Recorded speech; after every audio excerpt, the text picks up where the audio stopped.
యొక్క సన్నిధి మనకి ఇచ్చాడు. చప్పలు కొడదాం, గట్టిగా చప్పలు కొడదాం. హల్లెలూయా.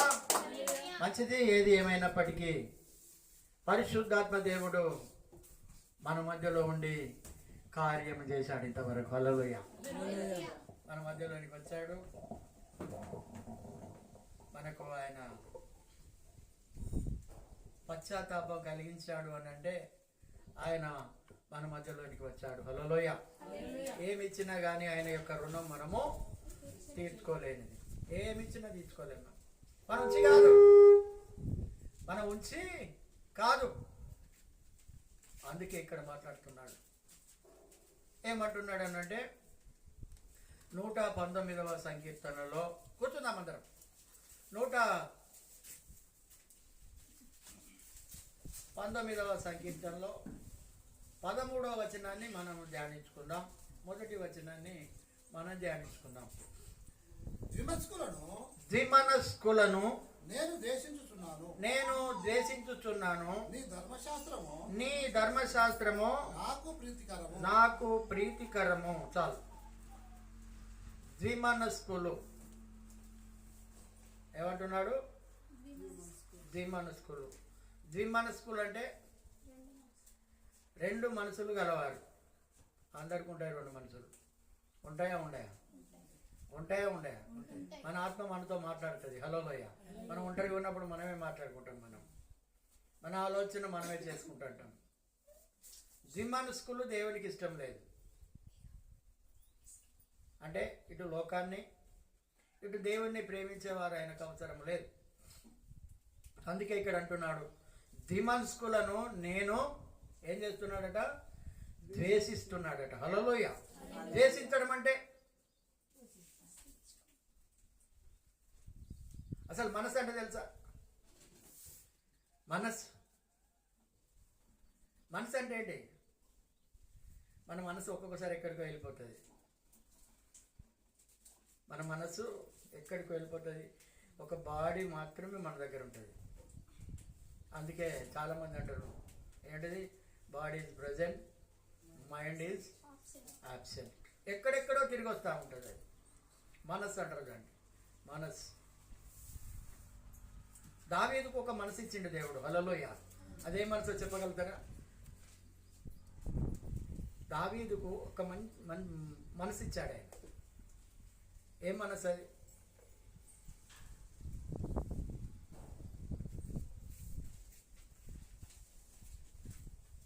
తీసుకుందాం. సమూయేలు మొదటి గ్రంథం ఒక మాట మనం చూసుకొని మనం ముందుకెళ్దాం. సమూయేలు మొదటి గ్రంథంలో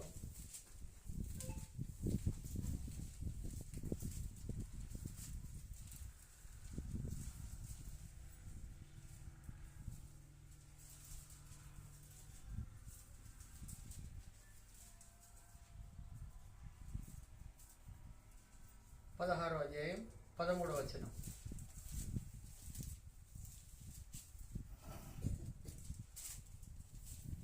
సమూయేలు తైలపు కొమ్మను తీసి వారి సహోదరుల ఎదుట అభిషేకం చేసెను. నాట నుండి యెహోవా ఆత్మ దావీదు మీదికి వచ్చాను. హల్లెలూయ.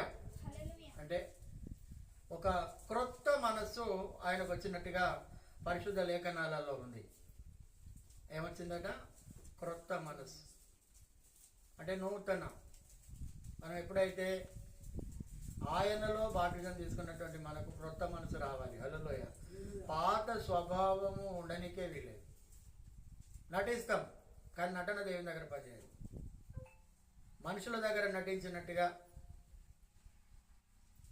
మనుషుల దగ్గర చేసినట్టుగా దేవుని దగ్గర రెండు నాటకాలు ఆడకూడదు. అందుకే ఆయన అంటున్నాడు ఇక్కడ. ఏమంటున్నాడు? ఒక మాట 1వ రాజులు 17వ అధ్యాయం 1వ రాజులు 18వ అధ్యాయం 21వ వచనం కూడా మనం ధ్యానించుకుందాం. ఏలియా జనులందరి దగ్గరికి వచ్చి ఎన్నాళ్ళ ఎన్నాళ్ళ మట్టుకు మీరు రెండు తలంపుల మధ్య తడబడుచుందురు. హల్లెలూయా. మనిషికి ఎన్ని తలంపులు ఉంటాయట? అంటే గోడ మీద పిల్లిలాగా పోదునా వద్దా, చేతునా వద్దా, చేయాలా వద్దా, లాభమా నష్టమా, మంచా చెడ, మేలా కీడ, ఇవన్నీ ఆలోచిస్తాం మనం. అని దేవుడు అంటున్నాడు ఇక్కడ. ఏలియా అనేటువంటి మాట ఏమంటున్నాడు అని అంటే, మీరు ఎన్నాళ్ళ మట్టుకు, ఇంకా ఎంతకాలం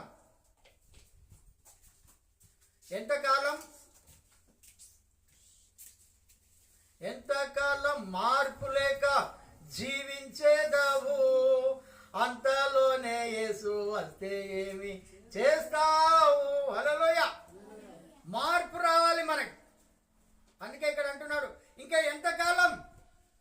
యవనస్తుల గురించి కూడా ఎంతకాలము, ఇంకెంతకాలము, యేసయ్యను నీవు ఎరుగకుందువు. ఎంతకాలము, ఇంకెంతకాలము, యేసయ్యను నీవు ఎరుగకుందువు. ఓ యువకులారా, లోకమే శాశ్వతమని తలచుచున్నారా? ఎంతకాలము, ఇంకెంతకాలము, యేసయ్యను నీవు ఎరుగకుందువు. హల్లెలూయా. ఎంతకాలం యేసయ్యను ఎరుగకుండా ఉంటామండి? ఒక అధ్యాయంలో మాట్లాడుతున్నాడు, ప్రవర్తన ఫలమే అనుభవిస్తున్నమాట మనం. ఏంటట? ప్రవర్తన ఫలం. దానికోసం ఎన్నో యాగాలు చేస్తారు, ఎన్నో గుమ్మడికాయలు కట్టుకుంటారు, నిమ్మకాయలు కట్టుకుంటారు, ఇళ్ళల్లో అవన్నీ పెడతాంటారు. దాన్ని ఎన్ని చేసినా కానీ హృదయ శుద్ధి గల వారు ధన్యులు అన్నాడు ఆయన. హల్లెలూయ. నీ హృదయము శుద్ధిగా ఉండాలి. అందుకే ఇక్కడ మాట్లాడుతున్నాడు ఆయన. ఎన్నాళ్ళ మట్టుకు మీరు రెండు తలంపుల మధ్యలో ఏం చెప్తున్నారట? తడబడతారట. హల్లెలూయ. తడబడుతున్నారు. ఈయన కావాలి, ఆయన కావాలి, ఆమె కావాలి, ఈమె కావాలి. రెండు తలంపులు. ఒక కూర ఉంటే సరిపోదు మనిషికి, రెండు కూరలు కావాలి. అందుకే ఇక్కడ అంటున్నాడు రెండు తలంపులు, రెండు ఆలోచనలు, ఒకటే ఆలోచన కలిగి ఉండాలి. అందుకే అన్నాడు ఆత్మ పూర్ణులై ఉండండి. ఆత్మ పూర్ణులై ఉండమంటున్నాడు ఇక్కడ. ద్విమనస్కులు అంటున్నాడు వాళ్ళనే. ద్విమనస్కులు, రెండు ఆలోచనలు దేవుని దగ్గర పనిచేయవు. ఒక్కటే ఆలోచన. జీవించిన మరణించిన ఒక యేసయ్య. హల్లెలూయా. మనం భయపడుతున్నామనంటే భయపడుట వలన మనుషులకు ఉరి వస్తుందని పరిశుద్ధ లేఖనాలు తెలియజేస్తూ ఉన్నాయి. ఎప్పుడు కూడా మనం భయపడకూడదు. రెండు తలంపులు మనకు అవసరం లేదు, రెండు ఆలోచనలు అవసరం లేదు. కొంతమంది మూడు ముచ్చట్లు ఉంటారు, రెండు నాలుకలు ఉంటాయి. నిన్నేం మాట్లాడినావు, ఇవాళ ఏం మాట్లాడుతాను అనే వాళ్ళు కూడా ఉన్నారు. అందుకే అలాంటి వాళ్ళు దేవునికి ఇష్టం లేదు. నా ఇష్టం ఉన్నప్పుడే నేను మందిరానికి పోతా, నువ్వెవరు నన్ను అడగనికి, అది తప్పు. వాళ్ళు దేవుడు నచ్చదు, అది అలాంటివి నచ్చవు. ఆయన మందిరంలో నివసించి వారి ధన్యులట. హల్లెలూయా. 1 గంట అయినా 2 గంటలైనా. అందుకే కొర్రావు కుమారులట, వాళ్ళకి సెక్యూరిటీ ఉద్యోగం. ఎక్కడ గేట్ దగ్గరే ఉంటారు వాళ్ళు. సెక్యూరిటీ ఎక్కడ ఉంటారండి? గేట్ దగ్గరే ఉంటారు.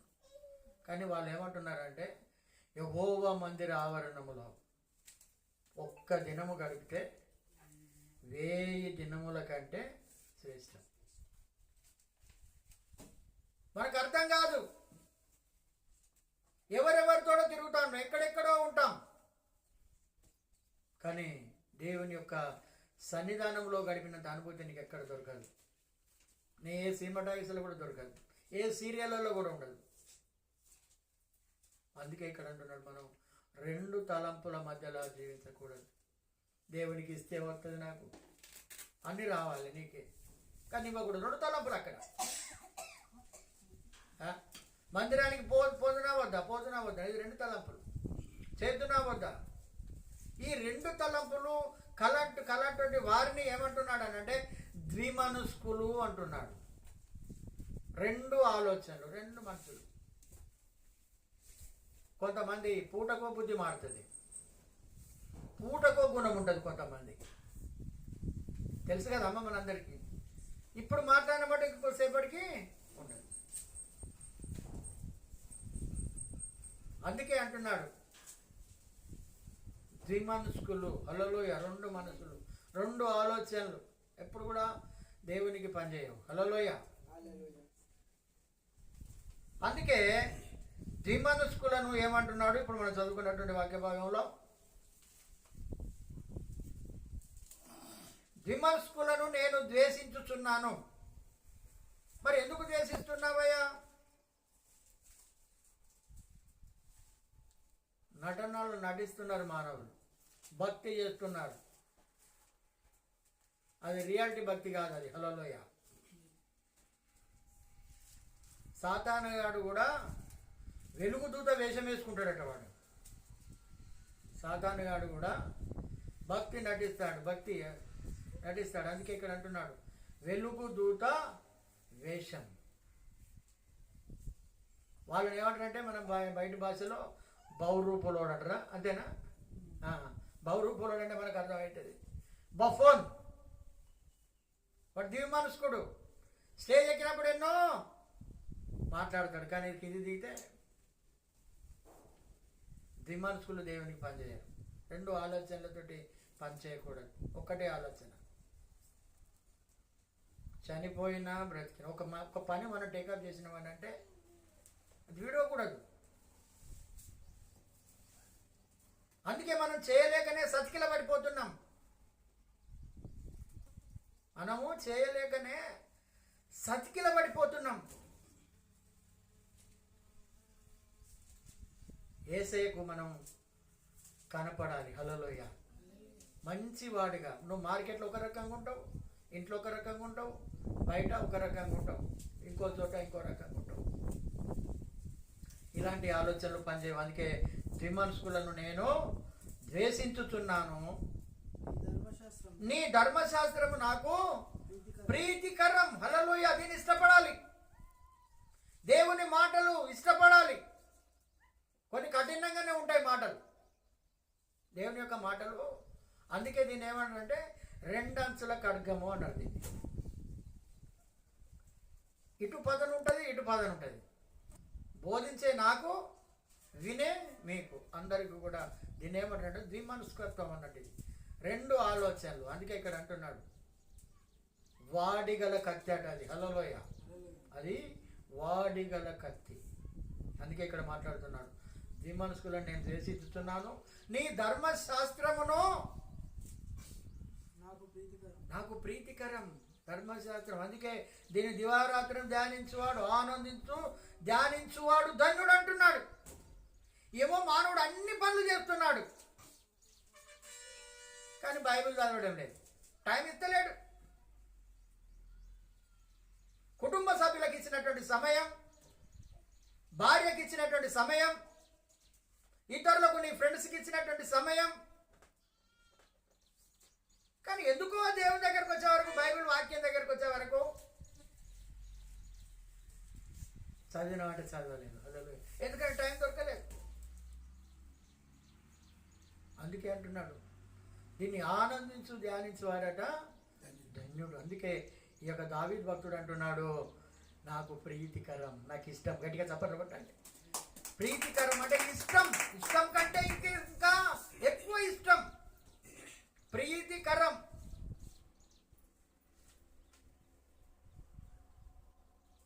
రెండో మాటలో కనుక మనం చూసుకున్నట్టయితే నాకు మరుగు చోటు నా కేడెము నీవే, నేను నీ వాక్యము మీద ఆశ పెట్టుకొని ఉన్నాను. హల్లెలూయా. దేవుని యొక్క మనకి ఎన్ని ఆశలు ఉంటాయి, ఎన్నో ఆశలు ఉన్నాయి మానవుడికి. ధనవంతులం కావాలి, పెద్ద బిల్డింగ్ కట్టుకోవాలి, పెద్ద అంతస్తు కట్టుకోవాలి, అంతేనా? మంచి చీరలు కొనుక్కోవాలి, మంచి బట్టలు వేసుకోవాలి, అందరిలాగా నేను ఉండాలి, నాకు పెద్ద టీవీ ఉండాలి. అదే కదా ఆలోచనలు. ఇక మనిషికి ఉండే ఆలోచనలు ఏంటి? నా కొడుకులు ప్రయోజకులు కావాలి.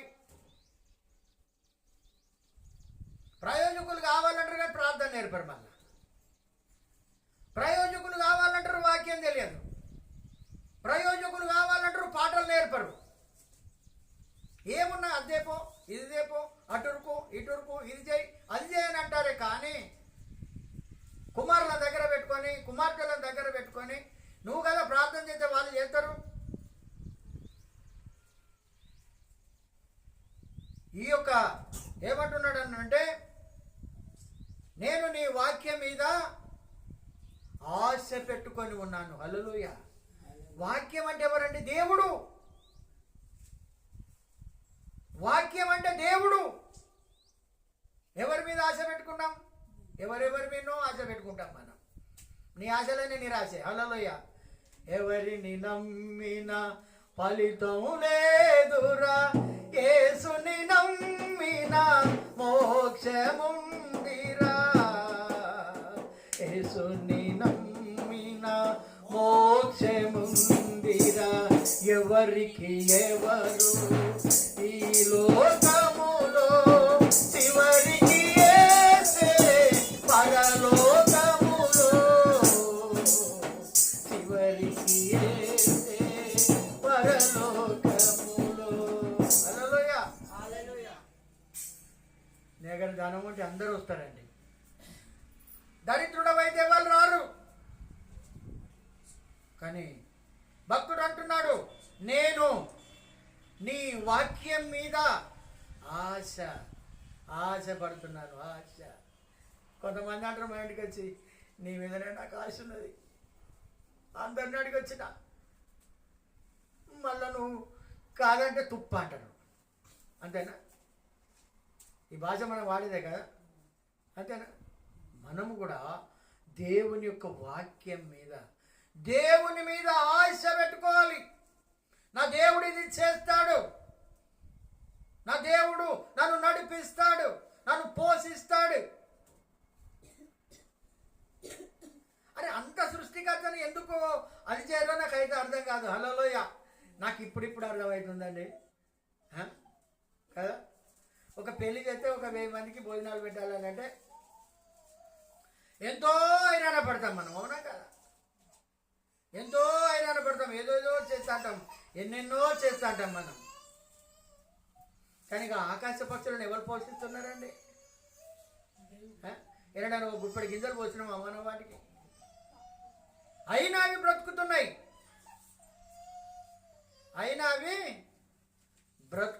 హల్లెలూయా. అందుకే అంటున్నాడు, ఆకాశ పక్షులను చూడండి, అవి నాటవు, అవి విత్తవు, వాటికి కొట్టు లేదు, వాటికి గరిసె లేదు, అయినా పరలోకపు తండ్రిని వాటిని పోషిస్తున్నాడు. అల్ప విశ్వాసులారా, నేను నిన్ను పోషించలేనా? కానీ నువ్వు నా మీద ఆశ పెట్టుకో, నేను నిన్ను పోషిస్తా. పాట పాడతాం, నా ఆశలన్నీ నీ మీదనే తీర్చవా ప్రభు, ఆశలన్నీ నీ మీదనే తీర్చవా ప్రభు,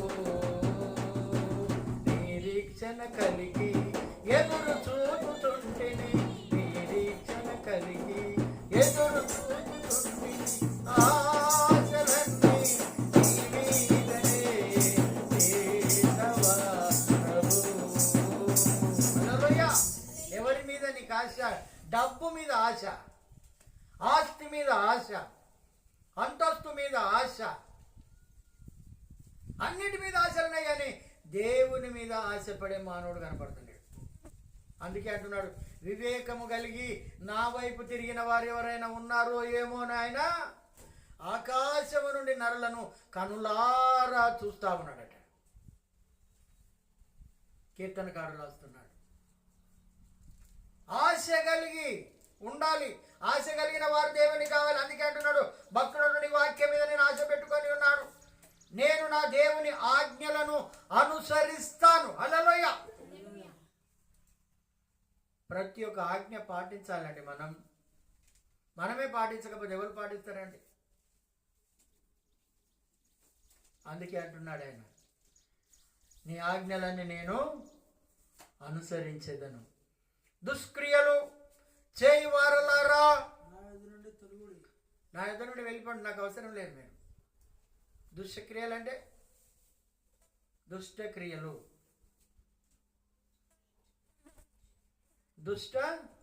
దుష్టక్రియలు అంటే చెడ్డ క్రియలు, చెడ్డ పనులు చేసే వాళ్ళు కూడా దేవునికి అవసరం లేదట.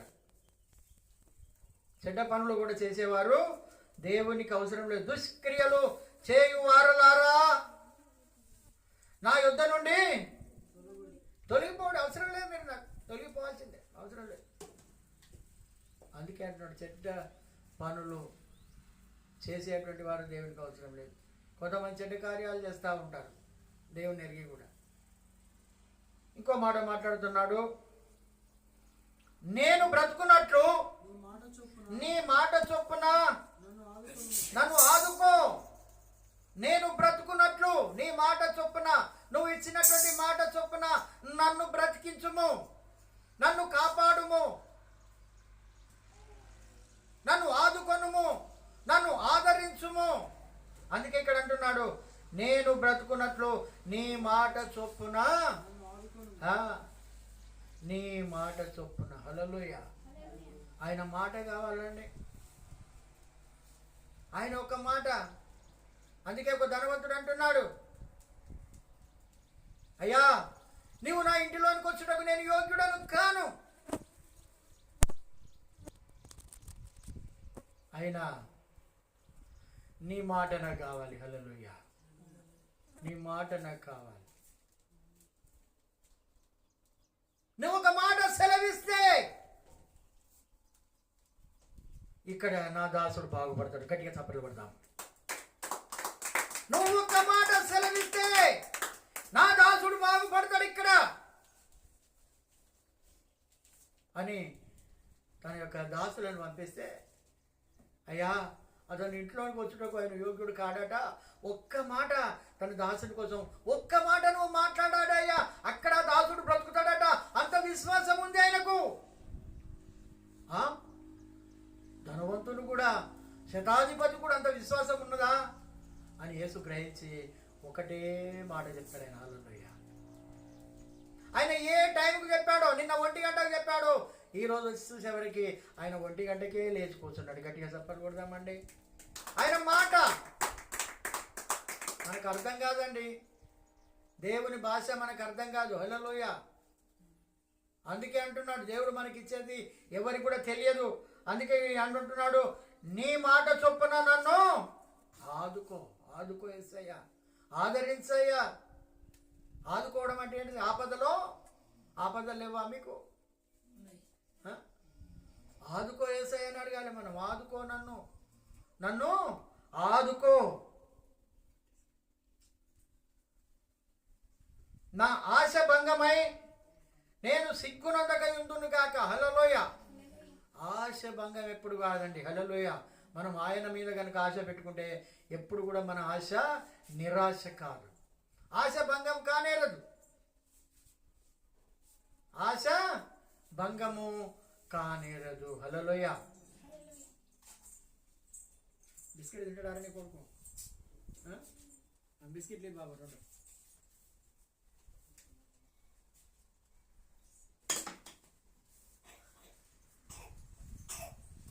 హల్లెలూయా.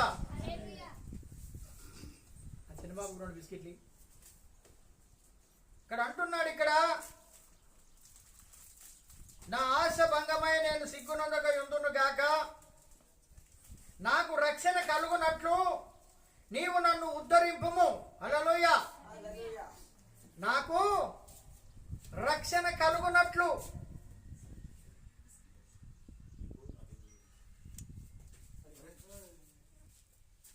నాకు రక్షణ, హల్లెలూయా, నాకు రక్షణ కలుగునట్లు నన్ను ఉద్ధరించుము. ఉద్ధరించడం అంటే తెలుసా భాష? వాని దివదనాన్ని ఉద్ధరించండి అంటాం మనం. ఉద్ధరించడం అంటే మనను వాళ్ళు సరి అయిన విధంగా చూసుకోలేదు. నాతో మాట కూడా మాట్లాడలేదు, నాతో వాళ్ళు మాట కూడా మాట్లాడలేదు, మందలియలేదు. ఎందుకు పోవాలవా, ఏం ఉద్ధరించడానికి పోవాలి అంటాం. కానీ ఇక్కడ దేవుడు కూడా అంటున్నాడు, ఇక్కడ నాకు రక్షణ కలుగునట్లు నీవు నన్ను ఉద్ధరించుము, నన్ను ఉద్ధరించయ్యా. ఎవరు ఉద్ధరించేవారు లేరు, ఇక నీవే నన్ను ఉద్ధరించేటువంటి వాడు. చాలా మంది ఉన్నారు కానీ ఆయన ఉద్ధరించేటువంటి వాళ్ళు లేరు. అందుకే నన్ను ఉద్ధరించుమంటున్నాడు. అప్పుడు నీ కట్టడలను నిత్యము లక్ష్యము చేసేదను. హల్లెలూయా. నీ కట్టడలను నేను నిత్యము లక్ష్యము చేసేదను. అందుకే మాట్లాడుతున్నాను, నీ యొక్క ఆజ్ఞలను, నీ కట్టడలను, నీ శాసనాలను నేను నిత్యము ఆచరించెదను. చదవండి. నీ కట్టడలు నిత్యము లక్ష్యము చేసేదను, నీ కట్టడలను మీరిన వారందరినీ హల్లెలూయా నిరాకరిస్తాడు. ఇష్టపడు ఆయన కట్టడలను ఆచరించినటువంటి వాళ్ళు ఆయన కట్టడలను చాలా మంది ఆచరించడం లేదు. ఇంకా ఆయన ఆజ్ఞలను ఎవరు కూడా ఆచరించడం లేదు, నిరాకరిస్తాడండి.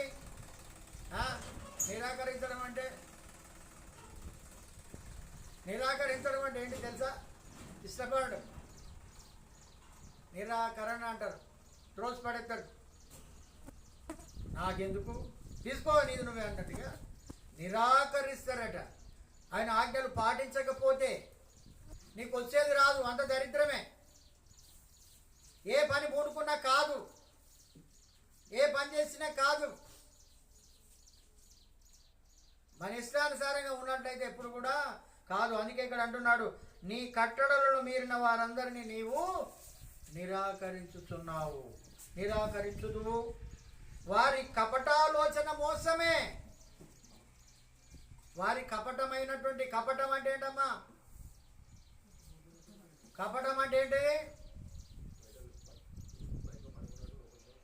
బయటో రకంగా ఎంతో భక్తిపరులాగా, లోపల మొత్తం కుట్రే, కపటం. నీకు ఇస్తే నాకేమవుతుంది? మందిరానికి ఇస్తే ఏమవుతుంది నాకు? దేవునికి ఇస్తే నాకేమవుతుంది? ఇతరులకు సాయం చేస్తే నాకేమవుతుంది? ఇది కపట నటనలు ఇవి. హల్లెలూయ. అందుకే దావీదే అన్నాడు, కపట నటనలు లేనట్టి హృదయాన్ని నీకు ఇచ్చిన చాలు. కపట హృదయం. అందుకే ఇక్కడ అంటున్నాడు, కపట ఆలోచన మోసమే. అది ఎన్నటికైనా మోసం. నేను మోసంలో ముంచుతుంది, నీకు అర్థం కాదు. నేను ముంచినాడు తెలుస్తుంది నీకు మునిగిపోయేటప్పుడు. హల్లెలూయ. నోవా ఓడ తయారు చేసిన తర్వాత ప్రచండమైనటువంటి వర్షం గురించి ఆ నోవా పడవ పైకి మిగుతా ఉంటే అందరి కింద దాన్ని అందుకుందామని ప్రయత్నం చేస్తారు. అప్పుడు వాళ్ళ ఆలోచన ఏ విధంగా ఉన్నది వాళ్ళది? అంతకుముందు ఎట్లున్నది? కుట్ర. నీ పని చేస్తే నాకేమవుతుంది? మేమేం చేయాలి? ఓ నోవా మాకు కూలి ఇచ్చే మేము చేస్తాం, కానీ నీ ఒక ఓడలోనికి రాం. మోసం, కపట ఆలోచన మోసమే. భూమి మీదనున్న భక్తిహీనులందరినీ నీవు మస్టు వలె లయపరచుదువు. హల్లెలూయ. భక్తిహీనులు భక్తి ఉన్నట్టే నటిస్తారు, సరివేదరైనా భక్తి చేయరు. వీళ్ళు భక్తిహీనులు. కొంతమంది రక్తహీనులు ఉంటారు. హల్లెలూయ. రక్తహీనులకు రక్తం ఉండదు, భక్తిహీనులకు భక్తి ఉండదు. భక్తి చేసినట్టే చేస్తుంటారు కానీ అది సగం భక్తి. దేవుడు మెచ్చనటువంటి భక్తి పని చేయదు ఆయనకు. మనం ఎన్నో రకాల ఎన్ని ప్రయత్నాలు చేయండి, దేవుడు మెచ్చనటువంటి భక్తి వ్యర్థం. అందుకే ఇక్కడ అంటున్నాడు, భూమి మీదనున్న భక్తి నీళ్ళందరినీ నీవు మస్టు వలె లయపరచుదు. హల్లెలూయా. మస్ట్ అంటే తెలుసా? మస్ట్ అంటే మన ఇనుముకు సిలువ పడుతుంది తెలుసా? తుప్పు పడుతుంది తెలుసా? దాన్ని మస్ట్ అంటారు, రస్ట్ అంటారు దాన్ని. అది మళ్ళీ గ్యాస్ ఉండతోటో లేకుంటే మరో దానితోటో కడిగితేనే మళ్ళీ అది ఏమైపోతుంది, తెల్లగైపోతుంది, ఇనుములాగా ఉంటుంది. అంతవరకు దాకా అది కట్టెపుల్ల తెలియదు, అది ఇనుము కూడా మనకు తెలియదు. దాన్ని ఏమంటారంటే మస్ట్. భక్తిహీనుడు మస్ట్ లాగా ఉంటాడు. మస్ట్ మనకేది సిలువ పట్టినట్టు. దాన్నే మనం ఏమంటాం, ఎన్ని చేసినా ఏం చేసినా ఎంత ప్రార్థన చేసినా ఏం లేదన్నా, ఏం లేదు. ఏ ప్రార్థన చేసినా ఏం లేదు. హల్లెలూయా అంటున్నావంటే నువ్వు భక్తిహీనుడివే. అందుకే ఇక్కడ అంటున్నాడు, వాళ్ళు ఏమంటున్నాడా, మస్ట్ వలే లయపరుచుతావు, మస్ట్ వలే లయపరుచుతావు. అది లయపరుస్తాడు, తీసేస్తాడే, అవసరం లేదు భక్తిహీనుడు ఆయన. ఒక్కడు చాలట. హల్లెలూయా ఒక్కడు చాడు.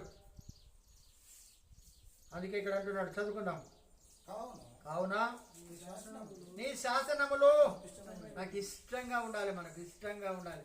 కష్టంగా సేవ చేయకూడదు, ఇష్టంగా చేయాలి.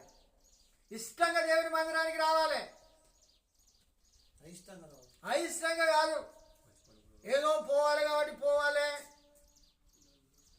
బలవంతంగా రాకండి మందిరానికి, అవసరం లేదు. అందుకే అంటున్నాడు ఇక్కడ, అందుకే ఆయన అంటున్నాడు, నీ శాసనములు నాకు ఇష్టం. దేనికైనా దేవుల్లో ఇష్టపడి చేయాలండి. ఈరోజు నీకు కష్టం కావచ్చు, రేపు సుఖం. ఈరోజు కష్టం, రేపు సుఖం. దుకాణంలో పెడతాడు, నేడు నగదు రేపు ఉద్దరు అంటాడు, అంతేనా? నేడు నగదు రేపు ఉద్దరా. కానీ దేవుని యొక్క శాసనాలు ఆయనకి ఏ రకంగా ఉన్నాయట, ఇష్టంగా ఉండాలండి. దేవుని పని చేస్తే ఇష్టంగా చేయాలి, బలవంతంగా వద్దు. బలవంతంగా ఇచ్చేది కూడా తీసుకోడు ఆయన.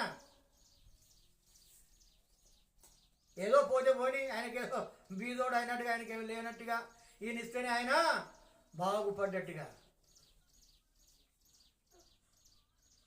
ఇక దేవుని కోసం నువ్వేం చేస్తావండి? రేపు నీ సేవలో వాడుకుంటే ఏం చేస్తావు? నువ్వు ఇష్టంగా చేస్తావా, కష్టంగా చేస్తావా? ఇష్టపడాలి. హల్లెలూయా ఆయన శాసనాన్ని, ఆయన మార్గాన్ని, ఆయన ఆలోచనను ఇష్టంగా తీసుకోవాలి. మనం ఏదైనా ఇష్టంగా తీసుకోవాలి. హల్లెలూయా అందుకే అంటున్నాడు, కావున నీ శాసనములు నాకు ఇష్టమైనవి. ఇష్టంగా ఉండాలి. నీ భయము వలన నా శరీరము వణకాలి. హల్లెలూయా అప్పులో ఎట్లా వణుకుతాం గట్ల వణకాలి. నేను మాట్లాడాను, లేడని చెప్పు, లేడని చెప్పు, లేడని చెప్పు అని భార్యకి తడిసేళ్ళు. ఒకరి ఇంటి ముందు ఖచ్చితంగా లేడని చెప్పు, లేడని చెప్పు, లేడని చెప్పు అని దాటుకుపోతాడు. భయమా కాదు? మరి మందిరానికి రాకపోతే ఎందుకు భయం ఉండదండి నీకు? అంటే ఇష్టపడి చేస్తానవా, కష్టపడి చేస్తానవా? అంతేనా కాదు? భయం అంటాను. చూడండి ఏమంటున్నాడు, నీ భయము వలన. దేవుడు భయపెట్టిస్తాడా వాళ్ళను? భయపెడతాడా అమ్మ? భయపెడతాడా? నీ భయం. నేను సిగరెట్ తాగేది, మళ్ళీ సిగరెట్ తాగుతానా? భయం. మందు తాగేది, నేను మందు తాగాలన్నా భయం. చెడ్డ మాటలు మాట్లాడేది, నేను మాట్లాడగలుగుతానా? భయం. నీ భయం, ఆయన భయం మనకు ఉండాలి. భయంలోని కోడి భయం లేదు. భయం భయం భయం భయం ఉండాలండి, దేవుని భయం ఉండాలి. అందుకే ఇక్కడ అంటున్నాడు, నీ భయం వలన నా శరీరము ఏమైపోతుందట, వణుకుతుందట. హల్లెలూయా జ్వరం వచ్చిన వాళ్ళు ఎట్లా వణుకుతారండి? నువ్వు ఎట్లనే చేయి, ఎట్లనే చేయి, లేడని చెప్పు, లేడని చెప్పు, లేడని చెప్పు. ఎవరి విషయం ఎందుకు, నా విషయం చెప్తా పడి రావాలి. నాకు అప్పులు బాగా ఉన్నప్పుడు ఇంటికి అప్పులు వస్తేనే అదే పని చేసేది. నువ్వు పోయి చెప్పు. నేను చెప్పా, ఎన్నిసార్లు చెప్పాలా నేను? ఆయన నన్నే కోపం చేస్తాడు. మళ్ళీ లేడని చెప్పిన చెప్పులు బయట కనపడుతున్నాయి కదా, బండి బయట కనపడుతుంది కదా, నేను ఏమని లేడని చెప్పాలి? నాకంటే ఎక్కువ నా భార్య కూడా భయపడుతుంది. హల్లెలూయా. నువ్వు అప్పులోనికే నువ్వు అంత భయపడుతున్నావే, దేవుని భయపడవా? ఆయన అంటున్నాడు, నాకు భయపడవాడు ఎక్కడున్నాడని అడుగుతున్నాడు ఆయన.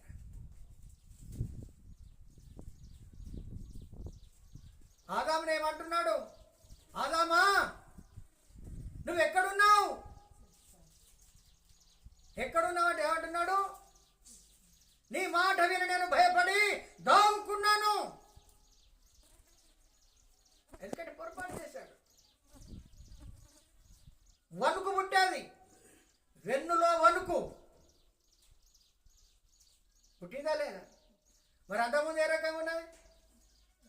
మాట్లాడేది ఆయన తోడు, మంచిగా మాట్లాడేది, తోటంతా తిరుక్కుంటా మంచి చెడ్డలు సుఖాక్షేమాలు అన్నీ తెలుసుకునేది. కానీ ఎప్పుడైతే పండు తిన్నాడో అప్పటి నుండి దేవుడు అంటే భయం, వణుకు. అందుకే ఇక్కడ అంటున్నాడు, నీ భయం వలన నా శరీరము వణుకుతున్నది. వణుకాలండి, గజ గజ గజ వణుకాలి. టైం మెయింటైన్ చేయాలి, వణుకాలి, టెన్షన్ రావాలి. నీ ఉద్యోగం పోయేటప్పుడు టెన్షన్ రాదా? ఒక 5 నిమిషాలు లేట్ అయితే ఏమైతే ఎంత అనుకుంటా పోతావు? ఎవరో నీ ఆప్తులు చనిపోతే ఎంత బాధపడతావు, ఎంత టెన్షన్ ఉంటుంది నీకు. అలాంటి భయం దేవుని ఎదుట మన యొక్క ఏమంటున్నాడు? నీ భయము వలన నా శరీరం వణుకుతుంది. వణుకాలండి. నాకు భయపడి వణుకువాడు ఎక్కడ ఉన్నాడని అడుగుతున్నాడు ఆయన. మరి ఎక్కడ ఉంటున్నాం మనం? ఆయన పిలిచినప్పుడు ఎక్కడ ఉంటున్నాం?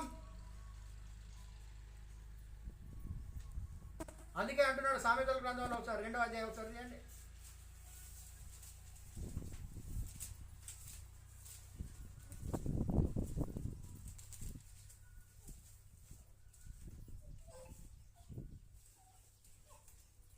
న్యాయం తప్పిపోకుండా ఆయన 1వ అధ్యాయం 23వ వచనం.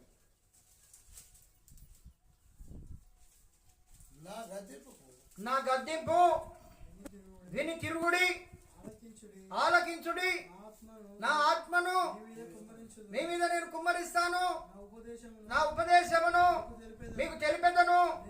నేను పిలువగా మీరు వినకపోతిరి, నా చేయి చాపగా ఎవరును లక్ష్య పెట్టకపోయిరి, వినక త్రోసివేసిరి, నేను గద్దింపగా. హల్లెలూయా. గద్దిస్తే లోపడాలండి, దేవునికి భయపడాలంటున్నాడు. అందుకే నీ భయం, మందిరానికి రాకపోతే భయం ఉండాలండి. అయ్యో ఇలా నేను పోకపోతుంది భయం. మరి నువ్వు ఎంత భయపడతావో నీకు అంత ఆశీర్వాదాలు ఉంటాయి. ఇక్కడ నీకు ఆశీర్వాదాలు ఉంటాయి, అవి ఎక్కడ పోవు. క్లెవర్ స్టూడెంట్ ప్రతిరోజు స్కూల్కి పోతూనే ఉంటాడు. మార్కు లాస్ట్ వరకు ఆయన ఏం చేస్తాడు? ఆయన వెంటనే వస్తాయి మార్కులు. బాగా చదివిన విద్యార్థి పాస్ అవుతాడా, ఫెయిల్ అవుతాడా? ఫస్ట్ వస్తాడా, సెకండ్ వస్తాడా? కదా, ఎంబడే ఇలా బడికి పోగానే పాస్ అయినట్టేనా? అందుకే ఇక్కడ అంటున్నాడు, ఇక్కడ హల్లెలూయా. అదే దొంగ విద్యార్థి అయితే తప్పిస్తాడు, ఏదైనా కొట్టుకుంటే తప్పిస్తాడు, ఏదైనా ప్రశ్న ఏదైనా ఎగ్జామ్ పెడతాడంటే భయపడతాడు, లేకుంటే ఇంకేదైనా కొడతానంటే భయపడతాడు, హోంవర్క్ చేయాలంటే భయపడతాడు, ఏం చేయాలన్నా భయపడతాడు. కానీ ఇక్కడ అంటున్నాడు ఇక్కడ, కానీ దేవునికి ఎవరు భయపడతలేరండి. దేవుని భయం బొత్తిగా లేదని అంటున్నాడు. దేవుని భయము బొత్తిగా లేదు. నీ భయం వలన నా శరీరం వణుకుచున్నది, నీ న్యాయ విధులకు నేను భయపడుచున్నాను. హల్లెలూయా. ఆయన న్యాయ విధులు అంటే లా అండ్ ఆర్డర్. ఆ శాసనాన్ని ఎవరు కొట్టివేయలేరు, ఎవరు తీసివేయలేరు. ఆయన న్యాయ విధులు, న్యాయమైనటువంటి విధులు ఆయన చేసేటి న్యాయ విధులు. ఈ లోకంలో న్యాయం ఉందా? ఎవరైనా చెప్తారండి? కోర్టులో న్యాయం ఉందా? పోలీసు వాళ్ళ దగ్గర న్యాయం ఉన్నదా? బయట ఎక్కడ పెద్దవాళ్ళ న్యాయం ఉన్నదా? మన ఇంట్లో న్యాయం ఉన్నదా? మనలో న్యాయం ఉన్నదా? మరి ఆయన న్యాయ విధులు ఆయన న్యాయ విధులు. న్యాయం ఉంటున్నామా? మనం న్యాయం చేస్తున్నామా? మనం చేసే పనులలో న్యాయం చేస్తున్నామా? మరి ఏ విషయంలో న్యాయం చేస్తున్నాం మనం? కానీ ఆయన న్యాయ విధులు, ఆయన న్యాయ విధులకు నేను భయపడుతున్నాను. ఎందుకు న్యాయ విధులకు భయపడుతున్నావు? నీలో పొరపాటు ఉంది, నీకు తెలుసు అది. నీలో పొరపాటు. అబ్రాహాం ఎందుకు మన ఆదాం ఎందుకు భయపడుతున్నాడు? ఆయనలో పొరపాటు ఉంది గనుకనే ఆయన భయపడుతున్నాడు. అందుకే నీ న్యాయ విధులకు ఏం చెప్పాడు ఆయన? ఏం చెప్పాడండి? ఆదాంకి ఏం చెప్పాడు దేవుడు? ఈ ఫలము తిను దినమున నువ్వు నిశ్చయముగా సత్యదవు. నేను చచ్చిపోతున్నాయేమో ఇక ఆయన ఎవరు తండ్రిగా మరి చంపుతాడో ఏమో, ఎట్లా చెప్తాడో ఏమో.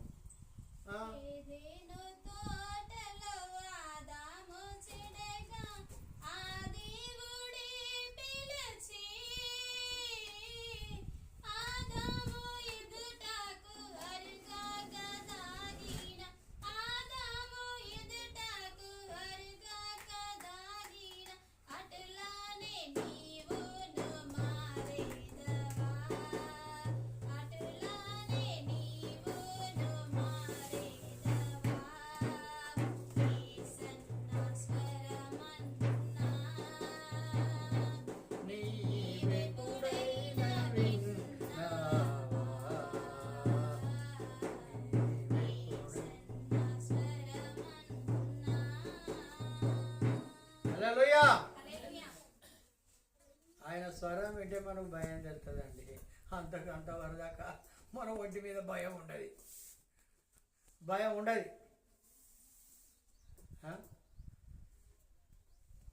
భయం ఉండాలి, దేవుని భయం ఉండాలి. అందుకే నీ న్యాయ విధులకు నేను భయపడుచున్నాను. ఆయన న్యాయ విధులు ఆ రకంగా ఉన్నాయి. ఆయన భయపడ్డ రకంగానే చేసేసాడు. ఆయన ఏం చేశాడు? ఏదో తోటలో ఉండి ఎలగొట్టాడు. మరలా అక్కడ రాకుండా కెరూబులను ఏర్పాటు చేశాడు. హల్లెలూయా. మహా తెలివికల్లోడు అయిపోయాడు ఆ పండు తిని. ఆయన కూడా మన వంటి వాడు అవుతాడో ఏమో అని ఎలగొట్టాడు. మరి ఆ పండు తింటే జ్ఞానం వస్తుంది కదా. మనకేం జ్ఞానం లేదా? ఆయనకంటే ఏసై కంటే జ్ఞానం ఉండదు మనకు. హల్లెలూయా. కానీ అది పొరపాటు. అది హల్లెలూయా. ఆయనతో జ్ఞానవంతుడు లేడు. ఆయన లా అండ్ ఆర్డర్ ఆ విధంగా ఉంటుంది. ఆయన న్యాయ విధులకు నేను భయపడుచున్నాను అని మాట్లాడుతున్నాను. ఆయన న్యాయ విధులకు భయపడాలండి. ఎప్పుడైతే మనం భయపడతామో